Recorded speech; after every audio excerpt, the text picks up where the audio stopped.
Okay, we're going to do a video here on threading, actually, on the way I thread. What you're looking at here in this box is a porta-power cylinder. This is a 10-ton Enerpac style. Well, it's a genuine Enerpac ram. You know, one is the casing, and I have something coming up soon where I'm going to need to fashion a puller. I don't get carried away with commercial pullers and stuff like that because, I don't know, naturally there's the 2 jaws, the 3 jaws, and of course nowadays none of this stuff is cheap. So generally I don't really have many or too many of those anyway. But generally I'll make what I need. I'll fashion it, you know, between, you know, some sort of welding or whatever and machining to make what I need. And I have something coming up where going to be needing to extract some, I don't know, tensioning wheels, idling wheels, something along that, I don't know, whatever you'd call them. And they're pretty heavy press and there's some rust involved.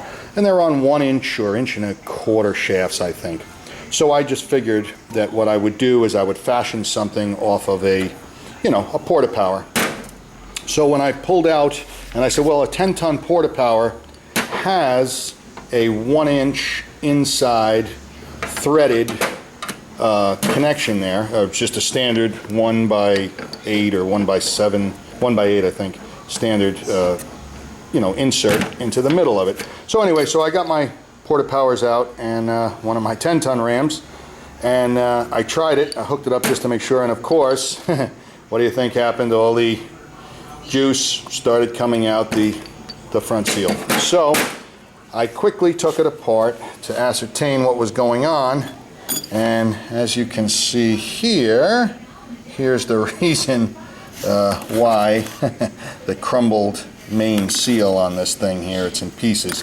So I went out and I got myself a rebuild kit there, you know, with all the little pieces in there to repack the cylinder. So I have that, and however, I know I did say when I started this is going to be a threading video, because what I'm going to need to do, as I said, I'm going to use this as a puller. I'm going to push, you know, naturally let the ram push up against the shaft and extract the puller. So that would mean I'm going to need some way to affix this ram. I know there's threaded holes in the bottom of these that I could use, but that would be kind of crazy because this thing's already, you know, 8-9 inches long or whatever. So I figured this very nice threaded collar on here would be how they would do it if you were mounting it in a regular frame. I think is, you know, they would have a plate with this thread. Hopefully that'll focus on there. You would have a plate with that thread on it.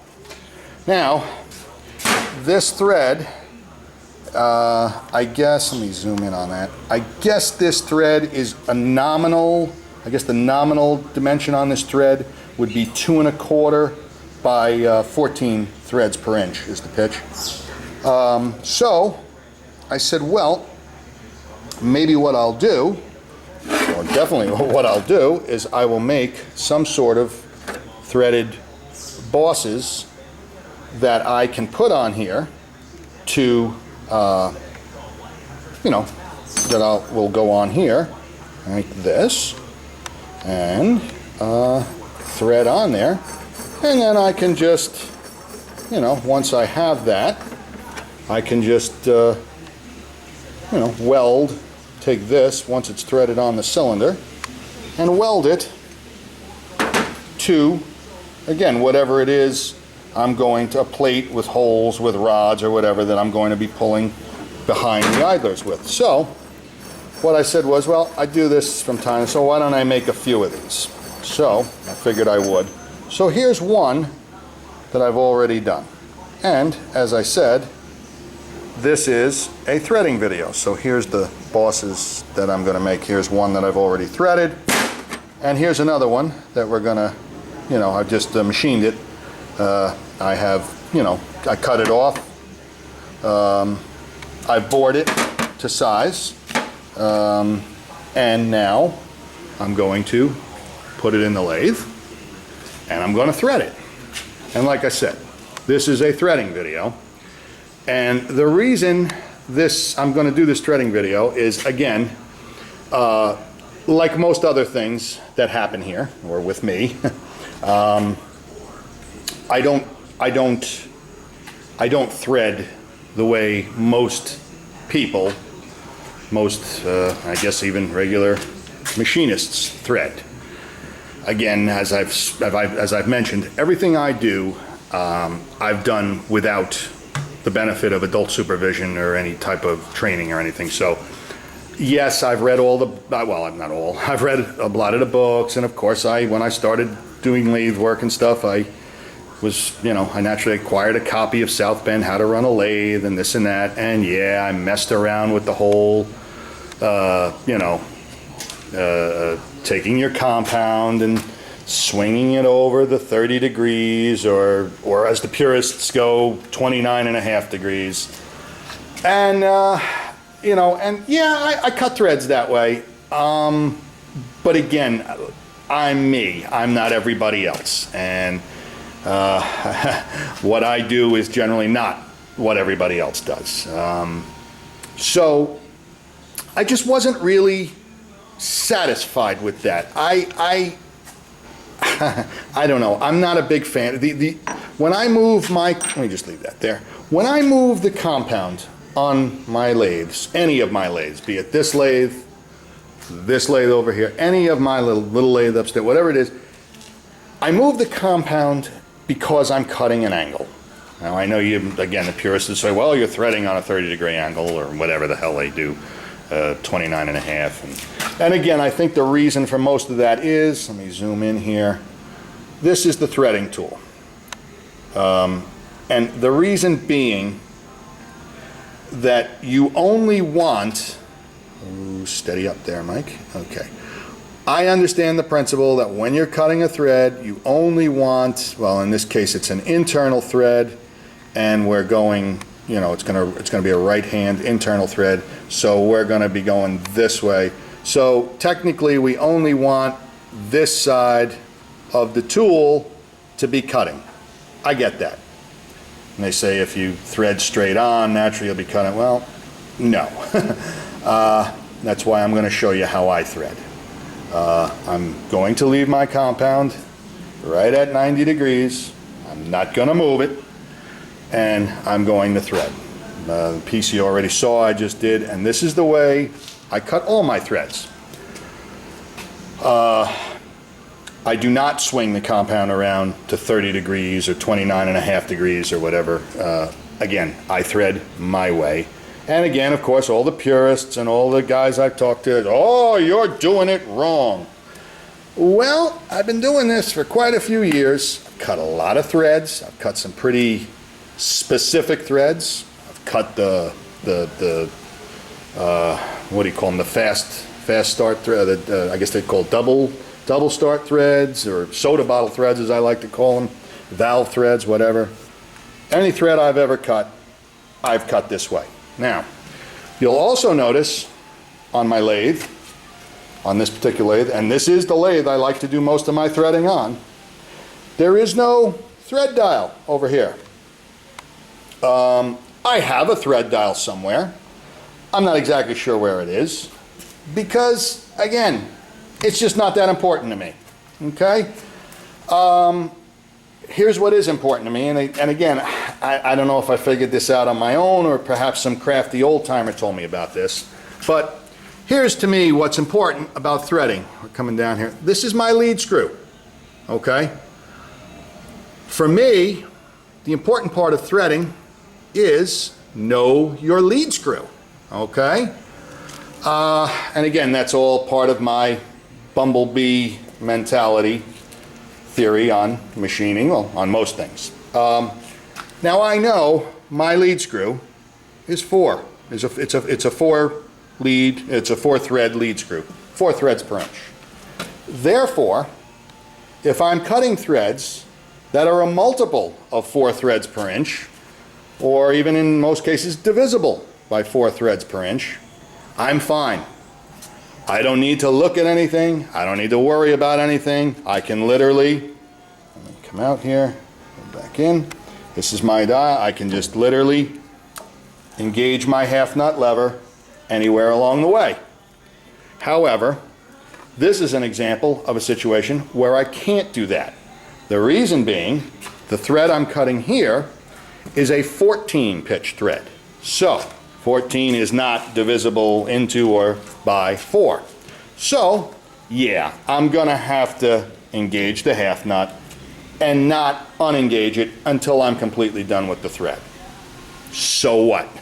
Again, we're cutting a 14 pitch thread. Okay, how many passes are we really talking here, folks? I mean, am I going to go through this thing, what, 60 thousandths, I'm guessing?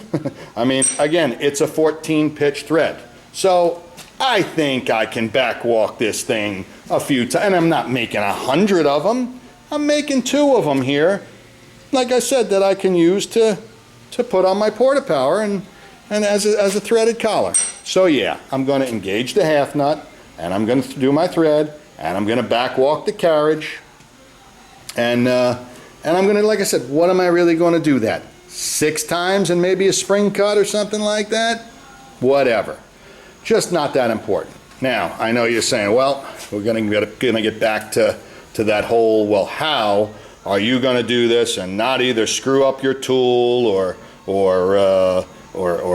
you know, mess that thread up, you know, because you know you're gonna be you know cutting with the full nose of that. Oh, and by the way, that's a hand ground. Again, this is nothing fancy here. No fancy threading inserts. No nothing. This is just a regular boring bar in my tool holder, and that's a hand ground 60-degree you know threading tool. So here's my theory, my secret, whatever, the way I thread. And I was going to set this up on the tripod, and you can watch me do this intermittently as I go through this. What I'm going to do is, of course, I'm going to come in on my dial here, and I'm going to take, I usually go, you can see my pencil marks on there from where I started and where I'm going. I'm going to come in, I'm going to do 10 thousandths cut, because again, it's not a race, I mean, it's just me here, like I said, making 2 of these bad boys, I don't have a IBM or McDonnell Douglas breathing down my back.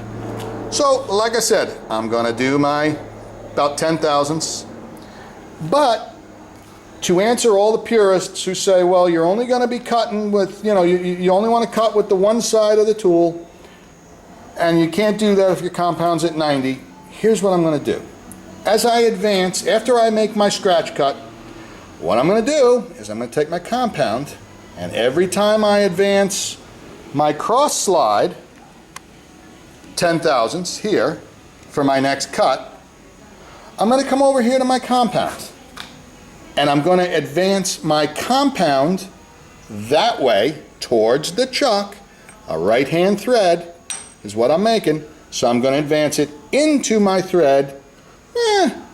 2-3 thousandths is usually what I go until I get to my finishing cuts. Then I back her off a little bit, around 1,500 or so, just to make a nice little clean, and you get that nice little shininess, I guess, or on your thread, because you're not taking heavy cuts. So I'm going to set you up on a tripod, and you can watch me do this. And if I don't make some other dumb mistake, well, you'll see what was going to wind up to be a pretty nice thread.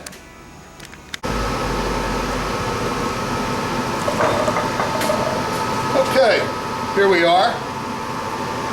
I got myself pieces chucked in the chuck. I've got myself all set here. I'm just going to, before I engage anything or do anything, I'm just going to touch it, make sure I'm going to make a cut here. touch. Okay, just so I know, I'm going to be making a stretch. Watch my threads. And a little oil. I'm going to make a scratch through it.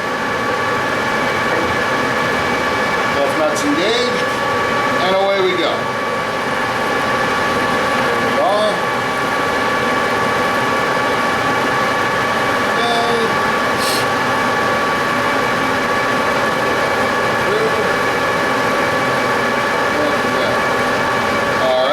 Through.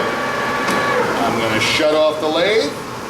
I'm going to back walk my cross slide, and I'm going to back up the direction of the lathe. Yeah, it's going to take some time because I'm going to have to back walk the whole thing.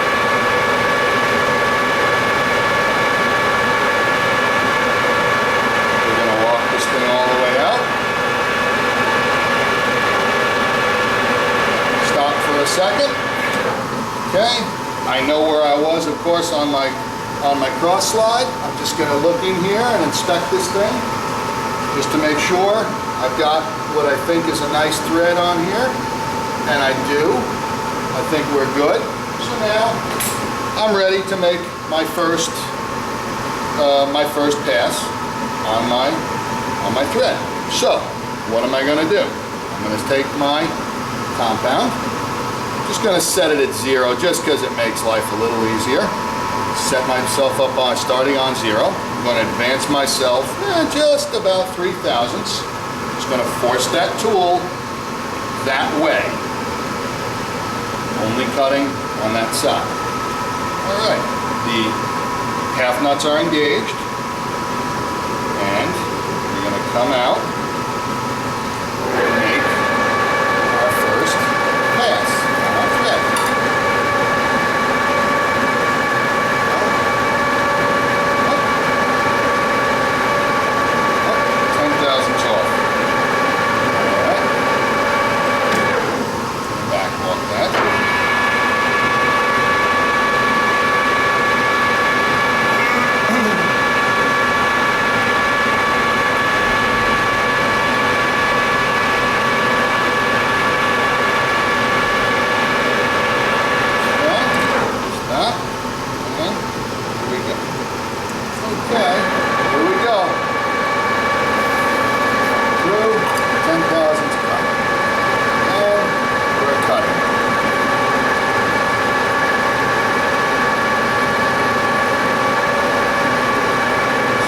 Now,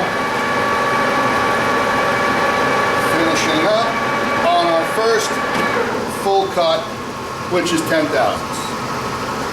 Now, I'm not going to bore you to death watching me thread this thing for the next 5 passes, so I'm going to get it pretty close, and then I'll come back and I'll bring it back in.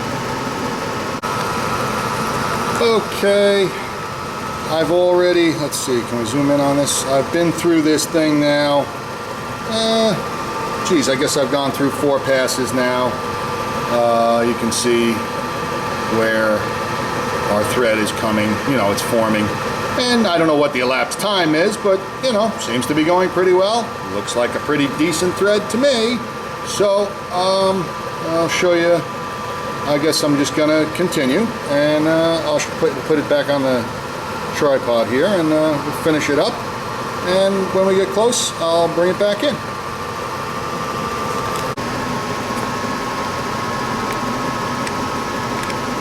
Okay, make a couple more passes here.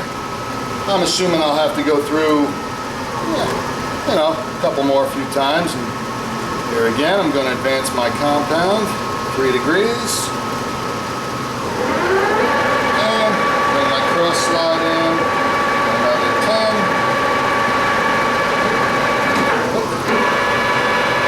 Should have done that before I started letting it walk in.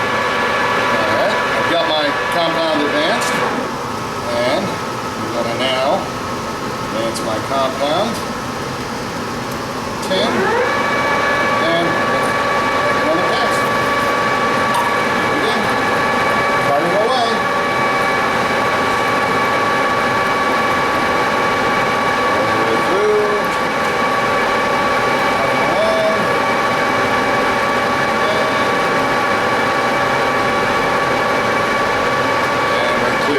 backside, shut it off, walk it back so that it won't interfere on the way out.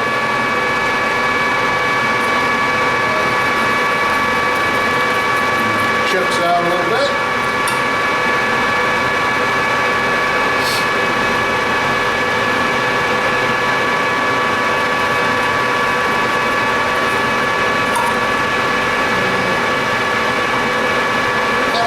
Back that I give myself enough time that I'm not, going crazy trying to dial in my compound and my cross slide.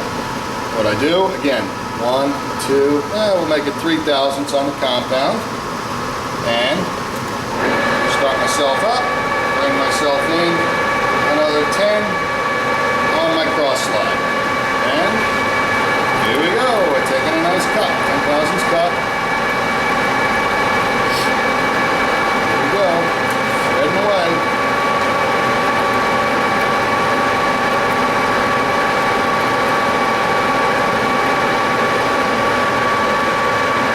And we're clear on the back side. Shut it off. Walk my compound past where it will interfere and back walk the carriage. Now I'm getting down to where I'm going to only have to start doing finishing cuts. So let me get this clean and then I'll bring you back in.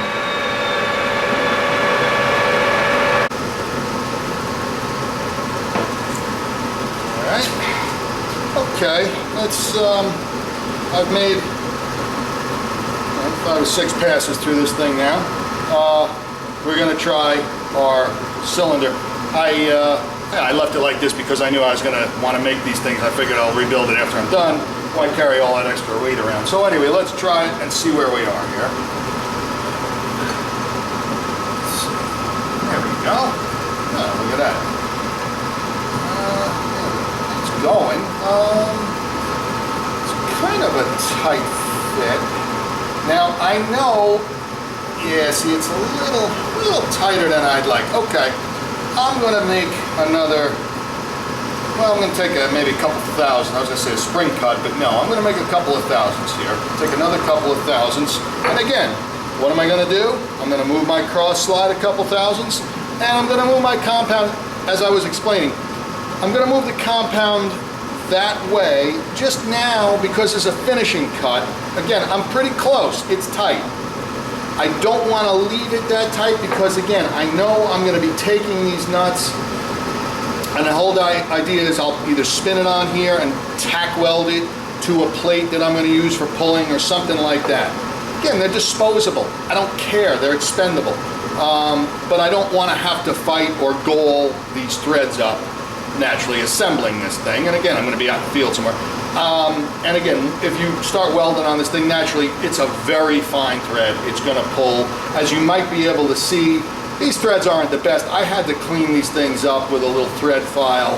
I held this thing in the lathe and I touched it, even a couple of the spots here. You can see those little flat spots with a little triangular file and stuff like that. So again, I don't want this thing tight. I don't want a chance of any galling. So I'm going to make another couple of, well, at least one more finishing pass, and we'll see how that goes. Because again, I don't really want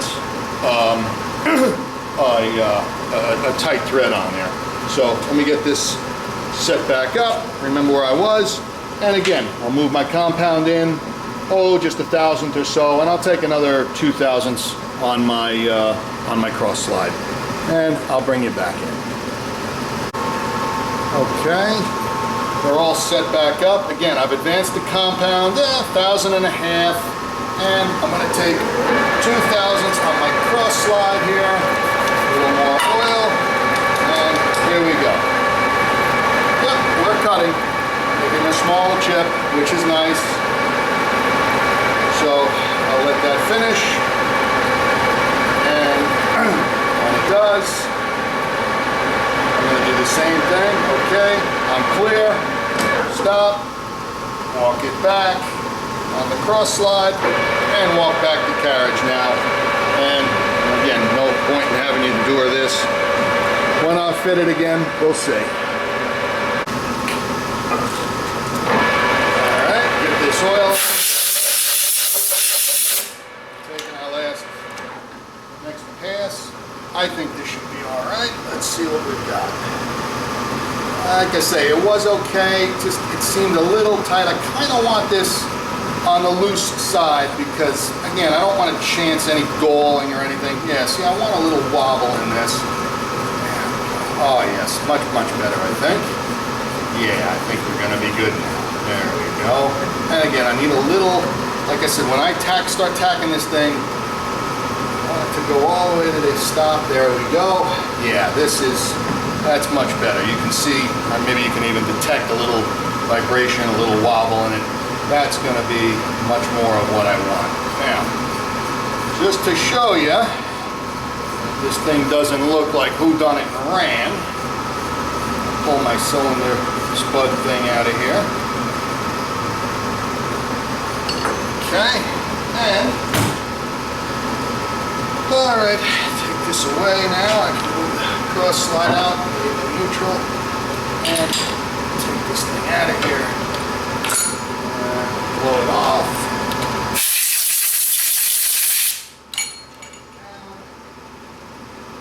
Let's see now.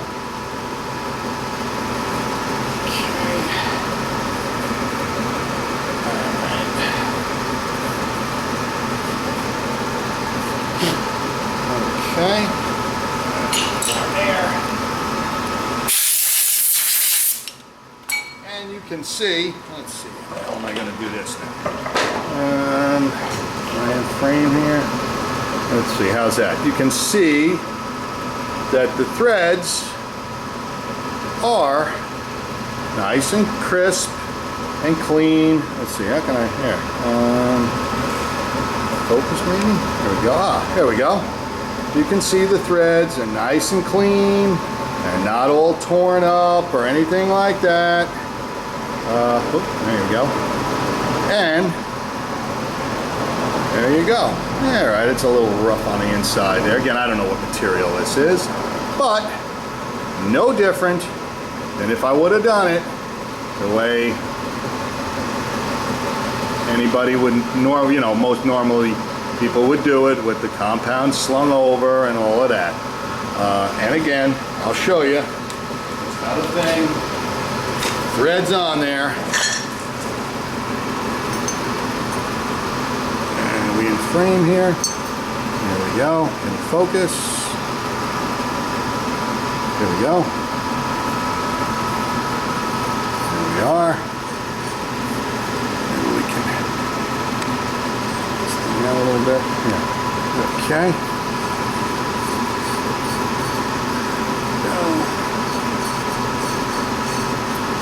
And we are all the way. Just a slight amount of wobble is what we want, because again, I'm going to be probably tack welding these nuts onto a plate that I'm going to be using for pulling, and such not.